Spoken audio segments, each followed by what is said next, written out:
Bonjour, je suis Nanouche. Vous pouvez me retrouver sur Facebook, Instagram, Twitter et YouTube au pays de Nanouche. Suite à la création du groupe Facebook par rapport au hashtag 52 ouvrages créatifs en 2018, Céline m'a proposé de faire de montrer ce que j'utilise comme patron et comme livre pour tout ce que je couds. Donc j'ai regroupé mes livres. Alors j'utilise des livres et j'utilise aussi internet, Pinterest bien sûr.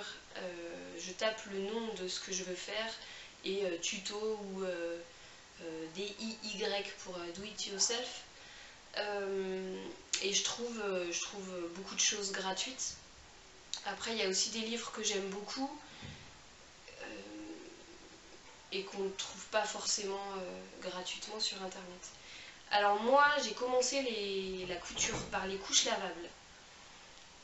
C'est pas forcément le plus facile, mais quand on est motivé et qu'on a vraiment envie de s'y mettre, on peut commencer par n'importe quoi. Donc il n'y a pas forcément...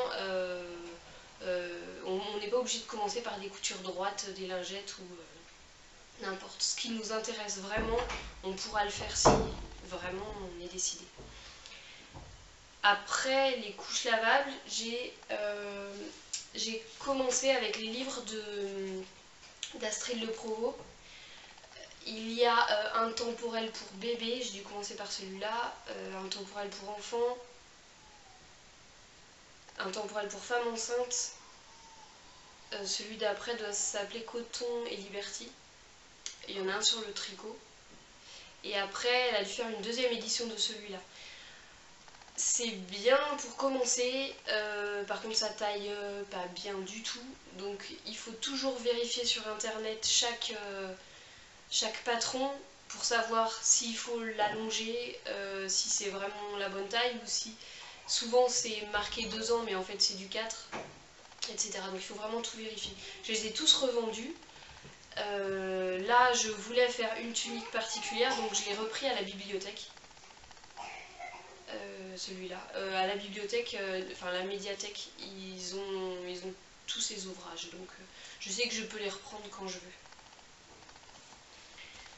J'ai gardé aussi le sien, là celui-là c'est le mien, les contes de fées intemporels. Celui-là il y a pas mal de déguisements sympas. Je fais des mix et puis je l'utilise pas mal.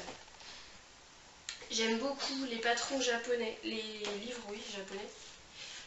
J'ai ceux-là.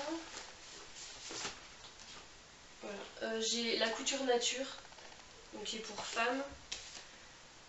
Tunique, robe, etc. qui est pour femmes aussi.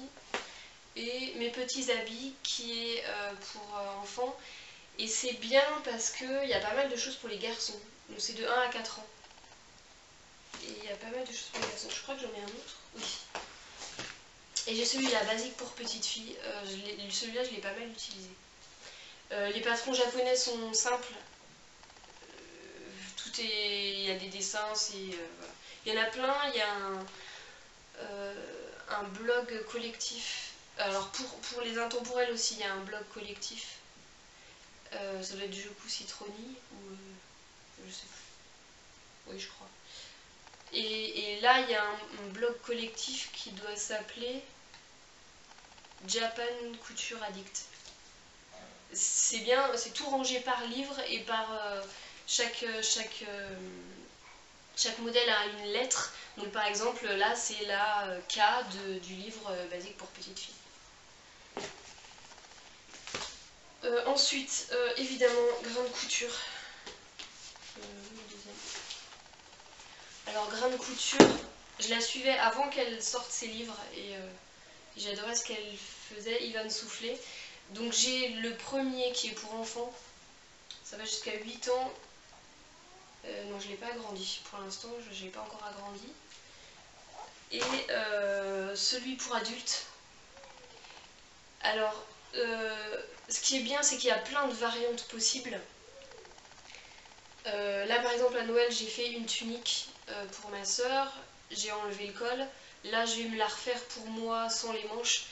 Tout est expliqué, toutes les variantes sont expliquées. Et puis c'est pareil, il suffit de chercher sur internet, sur un moteur de recherche, en mettant le nom du modèle, et on trouve toutes les variantes et les explications de tout le monde sur les blogs. Ensuite je viens d'acheter celui-là chez un bouquiniste à la fête du livre. Apprendre à coudre ses robes et petits hauts, c'est de les ateliers Charlotte Ozou. Non, l'atelier Charlotte Ozou. On le trouve sur internet, je l'ai surtout regardé sur Instagram. Les patrons sont super sympas et à chaque fois c'est une robe et une tunique pour le même patron. Alors celui-là j'en ai parlé, j'ai testé, voilà, les patrons ça me va pas, c'est pas bien taillé, donc je vais être obligée de refaire. En fait il y a deux patrons, un patron de jupe droite et un patron de jupe évasée, jupe trapèze. Donc il faut, après, et toutes les pages sont des variantes de ces deux modèles là.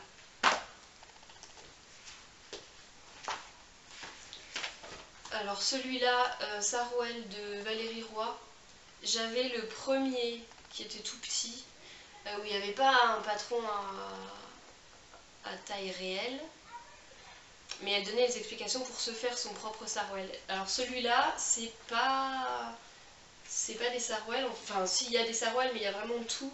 Voilà, donc là c'est un sarouel salopette, mon sarouel et puis tunique, c'est des ensembles en fait. Je l'ai déjà utilisé et c'est sympa. C'est bien expliqué, pas de problème particulier.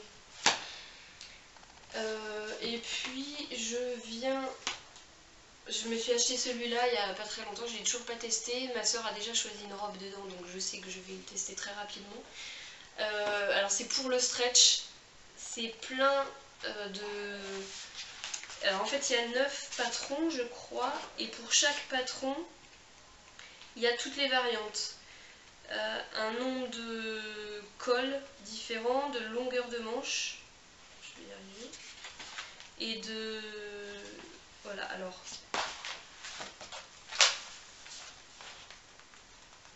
Ça c'est pour un seul patron. Donc il y a différents... Alors le haut c'est avec les manches courtes. Voilà. Il y a des manches courtes, des manches longues, des manches mi-longues. Des cols, il y a 3 et 3, 6, 7, il y a 8 cols différents. Voilà, donc avec ça on peut tout faire. Et voilà les 8 patrons de base différents. Donc avec ça, je pense qu'on peut vraiment se faire une garde-robe complète. Voilà, et puis celui-là qui est sympa, je ne l'ai pas encore testé, c'est pour les pyjamas chemises de nuit. Elle vend des patrons à l'unité aussi. Alors moi je n'achète pas du tout de patrons à l'unité. Au niveau prix, je trouve que ça revient quand même très cher, alors que dans un livre j'ai quand même pas mal de patrons. Voilà. Celui-là par exemple il est à 25 €, je pense qu'il vient de Nose et que du coup il a dû coûter 2 €. Avec ça on a quand même pas mal de patrons, je trouve qu'on peut quand même se débrouiller avec plus facilement. Je sais ça coûte cher aux créatrices et c'est du boulot, mais voilà, on n'a pas tous les mêmes revenus et on ne peut pas tous se payer les mêmes choses. Alors dans tous ces livres-là, il y a des patrons en taille réelle. Donc je mets ça à plat sur une table. J'achète de la nappe en papier, la moins chère, celle qui est presque transparente. Je pose ça dessus et c'est comme ça que que je reproduis mes patrons. Et ensuite, je range tout ça, j'ai des classeurs. Je range tout ça dans des pochettes en plastique. Voilà, et je note dessus la taille, enfin sur les morceaux de papier que j'ai découpés, la taille, le livre, le nom du modèle et puis le morceau de la pièce. Et comme ça je retrouve facilement. J'ai un classeur bébé jusqu'à 2 ans, un classeur enfant, un classeur femme et un classeur accessoire. Là je vais bientôt être, ils sont pleins pratiquement, donc je vais être obligée d'en faire d'autres ou de mettre par catégorie, je sais pas. Voilà, bon alors j'en ai d'autres que j'ai jamais testé, que j'ai pas encore, je m'en suis pas encore débarrassée, mais bon, je les ai pas encore testés. Alors celui-là j'ai fait pour les filles de Lucie, j'ai fait la petite robe du désert. J'ai fait des poupées avec des vêtements l'année dernière, il y a 2 ans. Voilà, celui-là aussi. Ça c'est, je le garde, il est super beau, je fais pas grand chose parce que je fais pas vraiment de la décoration. J'ai fait le chat qui est dedans, mais voilà, je fais pas de décoration, je fais surtout de l'utile plus que de la déco. Voilà, j'ai tout dit. Et puis là par exemple à la bibliothèque, alors la bibliothèque c'est super, il y a vraiment plein de choses. On peut même leur faire des suggestions d'achat et ils achètent presque tout. Bon, alors j'habite près de Saint-Étienne, je vais à la médiathèque de Saint-Étienne qui est très grande. Voilà par exemple tous les livres de Laetitia Guénaud ils sont là-bas. Voilà, ah oui, et puis les magazines aussi, j'avais oublié. J'ai été abonnée à Fémin pendant 1 an et puis j'en ai acheté quelques-uns en plus. Donc Fémin c'est assez simple. Explication, ouais, simple. Et puis j'achète de temps en temps Octobre. Bon après ça revient un peu, c'est un peu les mêmes choses qui reviennent tout le temps, donc là j'ai un peu arrêté d'en acheter. C'est un magazine qui vient de, je sais plus, d'un pays du Nord, je sais plus, Suède, Norvège, je sais plus, Finlande. C'est principalement du stretch. Il y a quelques modèles qui sont pas en stretch. Moi je trouve pas ça très compliqué, alors certaines disent que c'est qu'il faut pas commencer par là. Bon, c'est pas... Puis enfin je veux dire, c'est pas parce que je couds depuis longtemps que j'ai un super niveau. Je connais même pas les noms des tissus, donc voilà. J'ai fait pas mal de choses toujours en récup. Hein, par exemple, les 2 pyjamas que j'ai fait à mes 2 grandes il n'y a pas très longtemps, c'était là-dedans. Voilà, donc là, ça, les magazines, je les mets dans je sais pas, un trieur, voilà. Donc là, j'ai les Octobre. Et là, j'ai les Fémin. Au début, j'achetais aussi des burdas, je les ai vendus, donnés, je sais plus. Enfin, j'ai pas trouvé ça génial. Après, il y a plein d'autres magazines de couture. En fait, il faut aller enfin, chez les buralistes et puis feuilleter et puis voir ce qu'il... Il faut acheter... Je pense que c'est mieux d'acheter à l'unité parce que quand on prend un abonnement, du coup on reçoit le magazine et il peut y avoir des magazines où il n'y a rien d'intéressant dedans. Alors Octobre, ils font enfants, ils en font 4 par an et ils font 2 pour femmes. Alors femmes, j'en ai acheté un mais j'ai rien fait dedans. Je sais pas, enfin je me fais moins de choses à moi que aux enfants. On verra si ça change cette année, si j'arrive à m'en faire aussi pas mal. Voilà, je pense que j'ai tout dit. Et puis voilà, et puis je couds surtout en tissu de récup. Voilà, de ce qu'on me donne ou de... Enfin, ça peut être n'importe quoi, une housse de couette, etc. Je fais là-dedans. Voilà, je pense que j'ai tout dit. Si vous avez des questions, n'hésitez pas sous la vidéo. Je vous mets les liens de mes tableaux Pinterest. Et puis je fais un article sur le blog où je remets toutes les références de tout ce que je vous ai montré. Voilà, merci, à bientôt.